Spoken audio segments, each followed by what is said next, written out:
والذین یصدقون بیوم الدین والذین هم من عذاب ربهم مشفقون.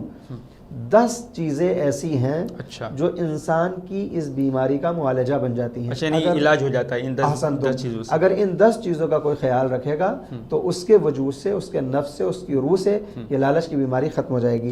پہلی بات کیا ہے؟ کون ان برائیوں سے بچا رہے گا؟ الا المصلین، یعنی نماز گزار. جو نمازی ہوگا وہ لالچی نہیں ہوگا حقیقی معنی میں، جو نمازی ہوگا.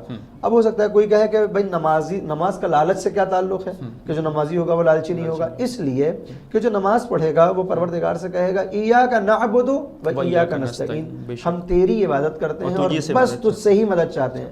تو جس کے ذہن میں ہر وقت یہ بات چلتی رہے کہ وہ اللہ سے بس مدد چاہتا ہے تو پھر وہ کبھی لالچ نہیں کرے گا کہ دوسرے کا بھی مجھے مل جائے. وہ پروردگار کی طرف رجوع کرے گا، بار الہ تو میرے اس چیز میں اضافہ کر دے. اور جناب یہ بہتر بات بھی ہے کہ جیسے کہ انسان کسی سے لالچ کر رہا ہے، اس سے امید لگا رہا ہے، اس سے بجائے امید لگانے کے بہتر ہے کہ خدا سے وہ امید لگائے کہ جس طرح تو نے اس کو رزق میں اضافہ کیا اس طرح اللہ مجھے بھی دے دے، تو اللہ سے زیادہ بہتر ہے. تو یہ نماز سب سے پہلا معالجہ ہے کہ نماز گزار ہونا چاہیے.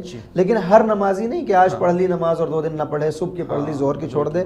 فرمایا الذین هم علی صلاتہم دائمون، جو مسلسل نمازوں کو پڑھتے رہتے ہیں. صرف ایک مرتبہ پڑھ لے اور سوچے لالچ کا علاج ہو جائے، کہا نہیں، مستقل ہر وقت نماز پڑھو تاکہ یہ بری بیماری تمہارے اندر سے نکل جائے، یا اگر نہیں ہے تو وہ تمہارے نزدیک نہ آنے پائے. اس کے بعد اسی نماز کا معاملہ ہو گیا کہ نماز پڑھتا ہو، اس پہ مداومت کرتا ہو. تیسری بات والذین فی اموالہم حق معلوم، اس کو اپنے مال میں یہ معلوم ہو کہ کون حق کس کا ہے تاکہ اس کو دے سکے. مال کماتا چلا جائے خمس نہ دے، مال کماتا چلا جائے زکوٰۃ نہ نکالے، مال کماتا چلا جائے فطرہ نہ نکالے، مال کماتا جائے اور صدقہ نہ دے، تو فرمایا کہ نہیں، یہ لالچ کی ایک ثبوت ہوگا کہ کما تو رہا ہے مگر نکالنا نہیں چاہتا. لہٰذا اگر بچنا چاہتے ہو اس لالچ کی بری بیماری سے تو پھر اپنے اموال میں جو دوسروں کا حقوق ہے وہ تمہیں معلوم ہو، یعنی جس کا جو حق ہے اس کو ادا کیا جائے، سر وقت خمس دیا جائے، سر وقت زکوٰۃ، تو پھر یہ لالچ ختم ہو جاتا ہے.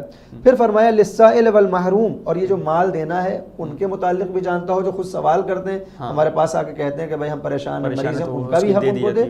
اور جو اپنے آپ کو بچا کے رکھتے ہیں، عام طور پر آج ہمارے یہاں سب سے بڑی مصیبت یہ ہے کہ جو زبان کھول دیتا ہے کہ میں مصیبت میں ہوں، اس کی مصیبت تو ہم حل کرنے پہ آمادہ ہیں، مگر جو غیرت مند ہوتے ہیں، جو غیور ہوتے ہیں، وہ اپنی پریشانی کسی کو نہیں بتاتے. لیکن جو غیرت مند ہوتے ہیں وہ تو وہ آتے ہی نہیں ہیں وہ مانگنے کے لیے کوئی چیز، ٹھیک ہے، وہ نہیں آتے ہیں اپنی عزت نفس کی وجہ سے، تو ان تک تلاش کر کے جانا ہوگا. یہی فرمایا ہے کہ اگر تم چاہتے ہو کہ لالچ کی بیماری سے بچو، ان کو بھی دو جو تم سے سوال کرتے ہیں اور ان کو بھی دو جو تم سے سوال نہیں کرتے مگر مستحق ہیں.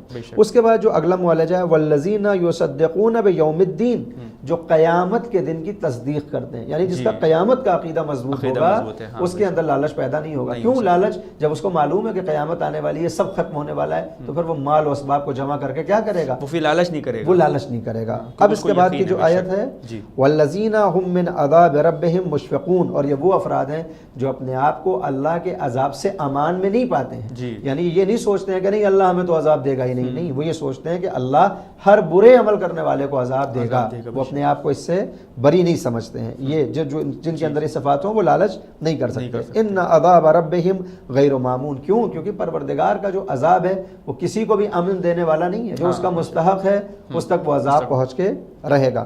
والذین هم لفروجہم حافظون، جو اپنی شرمگاہوں کی حفاظت کرتے ہیں وہ بھی لالچ کی برائی سے، بیماری سے بچے رہیں گے. الا علی ازواجہم او ما ملکت ایمانہم فانہم غیر ملومین. بہرحال فمن ابتغى وراء ذلك فاولئک هم العادون. اب اس کے بعد سے وہ دوسری چیزیں شروع ہو جاتی ہیں کہ مثال کے طور پر والذین هم لاماناتہم وعہدہم راعون، جو اپنے وعدوں کی اور اپنی امانتوں کی حفاظت کرتے ہیں. والذین هم بشہاداتہم قائمون، جو اپنی شہادت پر قائم رہتے ہیں. والذین هم علی صلاتہم یحافظون، جو اپنی نمازوں کی حفاظت کرتے ہیں. میں نے یہ آیتیں اس لیے تیزی سے پڑھ دی کیونکہ آپ کا وقت ہو رہا ہے، لہذا میں صرف اشارہ کروں گا کہ اگر ہم معالجہ تلاش کرنا چاہتے ہیں سورہ معارج کی آیت نمبر 19 سے 10 آیتیں جب ہم پڑھیں گے تو ہمیں ہماری لالچ کی بیماریوں کا علاج مل جائے گا.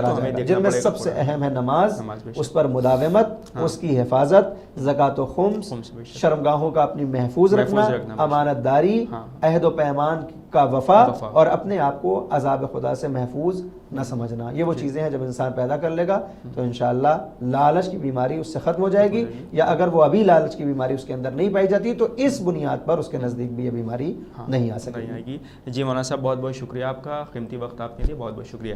تو یہ تو تھے حجت الاسلام والمسلمین علی جناب مولانا سید فیض عباس مشہدی صاحب قبلہ، جو پروگرام اصلاح نفس کے حوالے سے یہاں پر گفتگو فرما رہے تھے۔